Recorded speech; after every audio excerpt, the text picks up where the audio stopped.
দর্শক, আমরা এমন এক সময়ে আজকে আলোচনা করি যখন দেশে আরেকটি বাজেট দেওয়ার আলোচনা শুরু হয়ে গেছে। আমাদের দেশে তো বাজেট যায় আর আসে, কিন্তু অর্থনীতির ভাগ্যের কি পরিবর্তন ঘটে? এখন অর্থনীতির ভাগ্যের পরিবর্তনের কথা আমরা এই জন্য বলছি কারণ দেশে এক ধরনের রাজনৈতিক পট পরিবর্তন হয়েছে।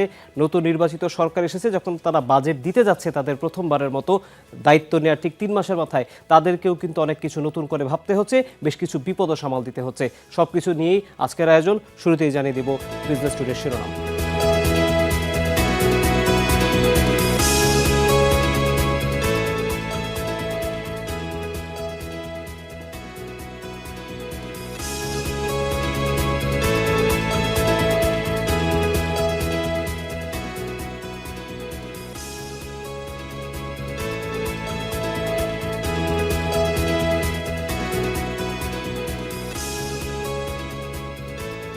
দর্শক, আমরা শিরোনামের প্রশ্নে যখন আসছি, আমরা এই অর্থনীতির গণতন্ত্রের পথে যখন সরকার বারবার হাঁটছে, 9,38,000 কোটি টাকার যে বাজেটের কথা বলা হচ্ছে সেটি আগের বছরের তুলনায় 19% বড় বাজেট।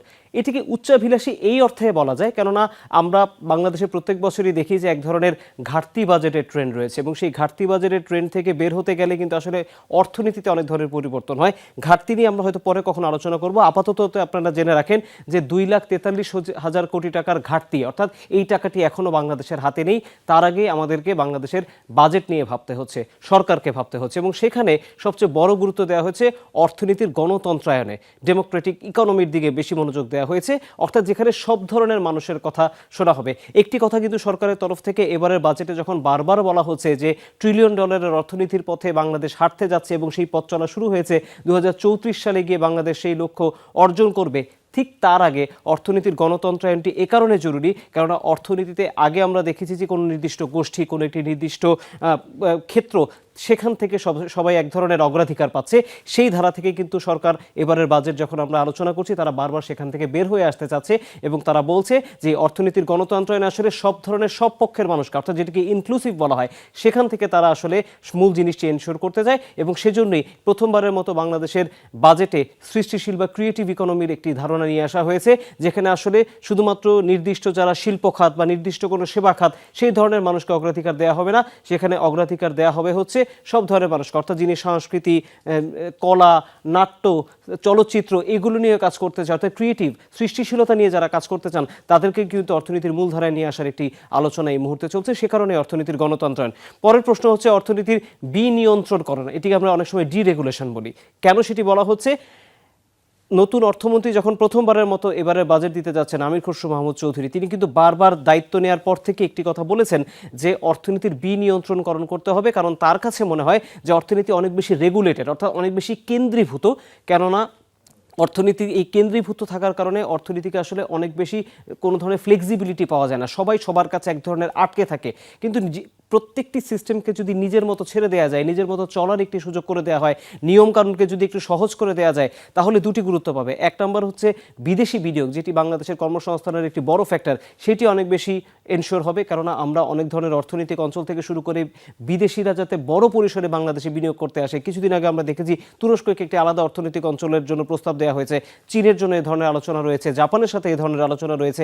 অর্থাৎ বড় বড় যারা বিনিয়োগকারীরা বাংলাদেশে আসার জন্য আগ্রহী, তাদেরকে একটি সুনির্দিষ্ট সহজ জায়গা করে দেওয়ার জন্য কিন্তু অর্থনীতি ডিরেগুলেশন জরুরি। আর তার থেকেও গুরুত্বপূর্ণ হচ্ছে স্থানীয় শিল্পের যারা উদ্যোক্তা, তাদের জন্য কিন্তু অর্থনীতি ডিরেগুলেশন জরুরি, কেননা তা না হলে সবাই এমন আষ্টেপৃষ্ঠে জড়িয়ে থাকে, পলিসি মেকিংয়ে অভাবের কথা প্রশ্ন থাকে, এবং তখন কিন্তু সব মিলিয়ে অর্থনীতিতে নিয়ন্ত্রণটি বেশি হয়ে যায়। সেই নিয়ন্ত্রণের ধারাটি এবার ভাঙতে চায় নতুন সরকার।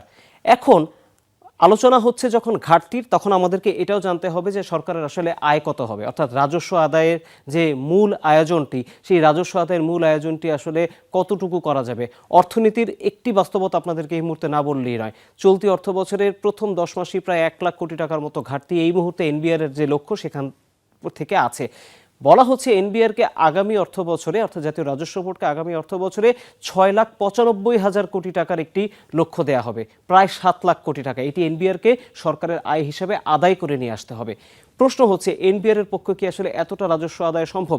কেন বলছি এই কথা, সেই ব্যাখ্যায় আসছি। কিন্তু এনবিআর এর লক্ষ্য হচ্ছে 4,000 কোটি টাকা তারা সেখান থেকে আদায় করতে চায়। আপনি আমার পেছনে দেখতে পাচ্ছেন যে এনবিআরকে শুধুমাত্র নিজস্ব অর্থাৎ আয়কর বলি বা হচ্ছে অন্যান্য যেসব কর রয়েছে সেখান থেকে আমরা দেখতে পাচ্ছি এনবিআরকে 6,04,000 কোটি টাকা আদায় করার একটি লক্ষ্য বেঁধে দেওয়া হয়েছে।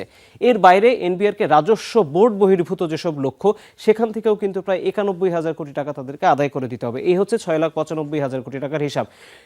জটিলতা হচ্ছে যে আমরা যে এনবিআর এর যে স্ট্রাকচারাল রিফর্মের কথা বলছি, এনবিআর এর আসলে পুরো প্রক্রিয়াটিকে আসলে দুভাগে ভাগ করার উদ্যোগ নেওয়া হয়েছে। তো যে কারণে আসলে এনবিআর এ এক ধরনের পরিবর্তনের কথা আমরা সবসময় শুনি এবং সেই পরিবর্তনের ক্ষেত্রে এনবিআর এর উপর অনেক বেশি চাপ হয়ে যাচ্ছে এবং এনবিআর এবার দুটি কথা বারবার বলেছে যে এক, কোনো ধরনের কর ছাড় বা প্রণোদনা আর থাকছে না। বিশেষ করে ব্যবসায়ীদের জন্য যে কর ছাড় এবং প্রণোদনার কথা বলা হয়েছে সেটি থাকবে না, এগুলো বন্ধ করতে হবে, কারণ এটি অনেকদিন ধরে চলছে এবং দেশের আরও বেশি রাজস্ব দরকার।